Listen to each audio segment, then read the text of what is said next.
रतन टाटा जी अब इस दुनिया में नहीं रहे, लेकिन वो इस दुनिया में अपनी एक ऐसी छाप छोड़ के गए हैं कि हर एक इंसान उनकी मृत्यु पर बहुत दुखी है।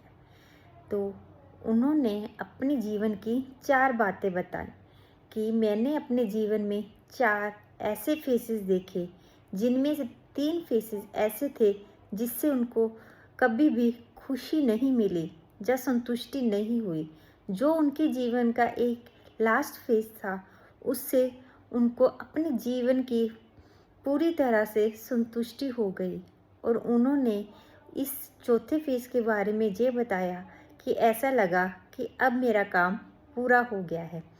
पहला फेज उनका ये था कि उन्होंने बहुत पैसा कमाया, उनके पास दुनिया भर का पैसा था, लेकिन फिर भी वो अंदर से खुश नहीं थे, अंदर से उनको शांति नहीं थी।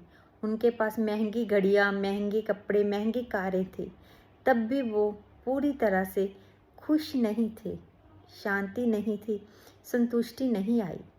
तीसरा, उनके पास बड़े बड़ी फैक्ट्रीज, इंडस्ट्रियल एरिया में उनका पूरा नाम चल रहा था, फिर भी वो कहीं ना कहीं उदास थे।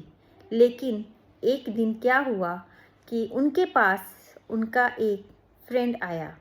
उन्होंने कहा, रतन जी, हमें विकलांग आश्रम जाना है और हमें उन्हें व्हील चेयर डोनेट करनी है।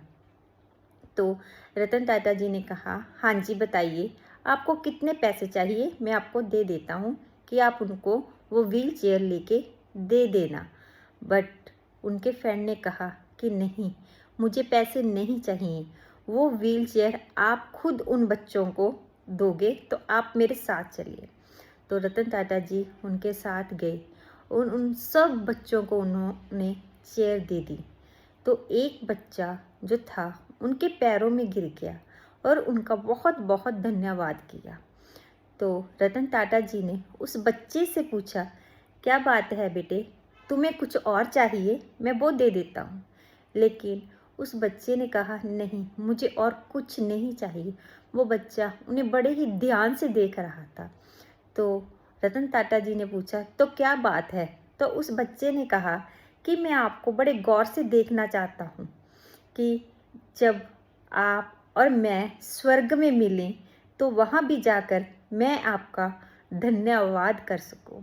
इससे रतन टाटा जी को जो आंतरिक संतुष्टि और शांति मिली, जो वो अपने पूरे जीवन में चाहते थे, यही उनका चौथा फेज था।